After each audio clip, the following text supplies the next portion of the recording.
Conhecido como uma das coisas mais degradantes da história, a escravidão é algo tão antigo quanto a própria existência da raça humana, que desde a antiga Mesopotâmia, nas primeiras civilizações, também passando pelos grandes impérios como o grego e o romano, a captura de mulheres, crianças e homens derrotados em conflitos para uso em trabalhos forçados sempre foi uma constante. E como durante o mês de novembro é comemorado o Dia da Consciência Negra, resolvi abordar nesse vídeo o transporte dos cativos desde a África até os portos na América. Então fica aqui comigo e vamos juntos navegar e descobrir fatos chocantes ocorridos nas águas do Atlântico.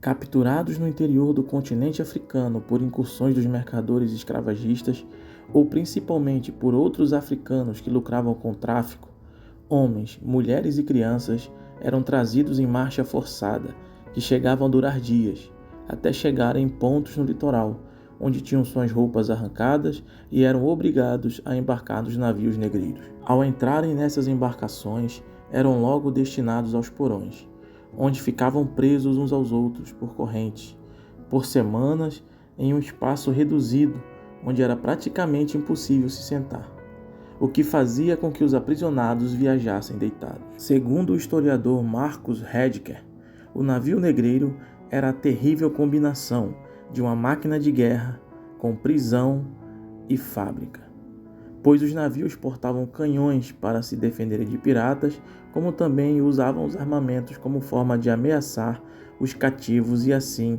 evitar uma insurreição.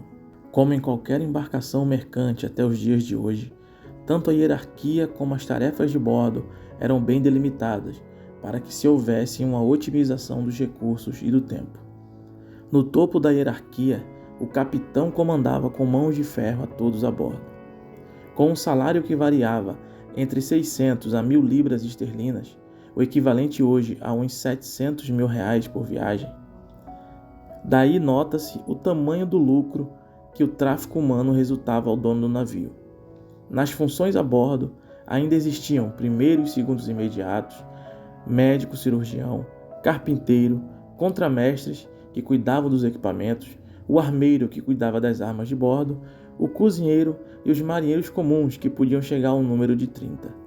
Por incrível que pareça, em algumas tripulações desses tipos de navio, havia uma grande quantidade de escravos a serviço do capitão. Eles tinham funções como cozinheiros, tradutores, médicos e pilotos. Entre as intermináveis guerras entre etnias e linhas, os derrotados eram assim condenados a uma vida de servidão do outro lado do Atlântico. Mas até lá, eles ainda padeciam com a longa marcha até o litoral, que podia durar de 2 até 6 meses. Ainda havia a espera de cerca de 5 meses se não houvesse navio pronto para o embarque. E quando enfim chegava ao seu destino final, o escravo já teria mais de 1 ano de cativeiro.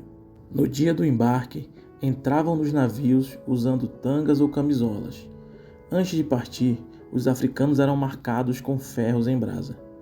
Ao longo de sua vida, o negro recebia até 6 marcas, desde a primeira marca, feita no momento da captura, passando pela marca da coroa portuguesa, que servia para informar que as taxas haviam sido pagas, e até a marca em F, no rosto daqueles considerados fujões das fazendas e dos engenhos. E assim, após embarcados, os homens eram trancafiados na polpa, na parte traseira da embarcação, e as mulheres e crianças na dianteira. E no meio, os marinheiros construíam uma barricada para impedir que, uma vez amotinados, os escravos não tomassem o controle do navio. Durante todo o período do tráfico negreiro, cerca de 600 revoltas ocorreram nos navios, e destas, em menos de 30, os cativos conseguiram tomar o controle da embarcação e retornar ao continente africano. O historiador Eric Williams disse que cada escravo tinha menos espaço que um homem no caixão, pois ficavam acorrentados, perna direita com a perna esquerda de outro cativo, assim também a mão direita com a mão esquerda de outro, sem ventilação e sem iluminação adequada. Ficar deitado era o que restava ao cativo. A imobilidade nos porões criavam outros problemas.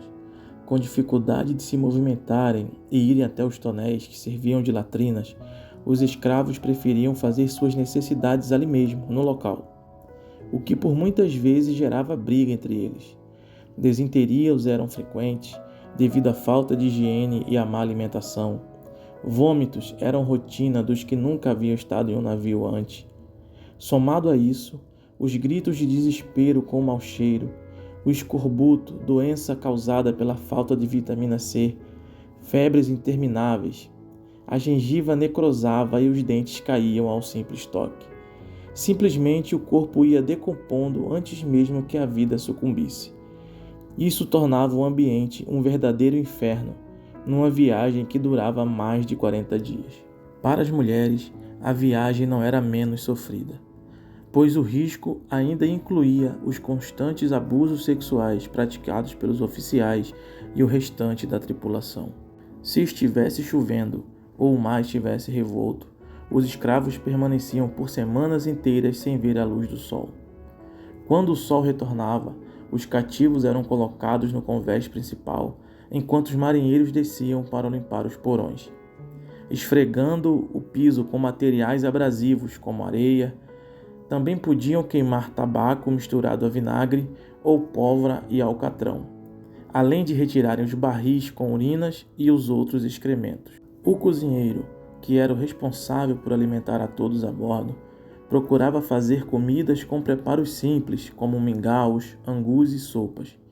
A ração diária de um escravo incluía farinha, feijão ou milho e carne seca. Leis portuguesas determinavam que fosse servida 3 rações por dia aos cativos. Isso não por bondade, mas pelo fato de que um escravo fraco significava menos lucro no momento da venda. E assim, o primeiro rancho era servido por volta das 10 da manhã e o último antes do pôr do sol. Os escravos que se recusassem a comer eram chicoteados e eram-lhes enfiados na garganta um tubo para que a comida descesse diretamente ao esôfago. Mesmo com a tentativa de se fazer aumentar a rentabilidade do negócio desumano, o número de mortes nos navios negreiros era de cerca de 15% do total transportado. Levando em consideração que cada navio transportava de 200 a 400 cativos, obtém-se assim um número expressivo de óbitos a bordo. Isso sem levar em conta os inúmeros óbitos durante o processo de captura e transporte para os navios. Do total, podemos dizer que 20% dos cativos tinham o triste destino da morte, que na verdade simbolizava a liberdade, o livramento dos horrores ainda maiores que os esperavam do outro lado do oceano. Devido ao mau cheiro nos porões, por vezes um cativo que falecia permanecia lá, acorrentado aos outros que ainda estavam vivos, e por dias e até semanas antes de serem retirados e jogados ao mar por cima da murada.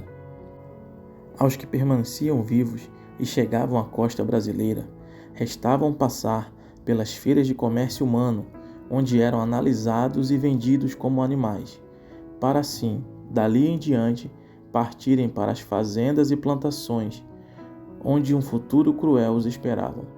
Mas isso já é um tema para um próximo vídeo. Obrigado por terem ficado comigo até o final desse vídeo. Não esquece de curtir e compartilhar com um amigo. E nos vemos numa próxima viagem.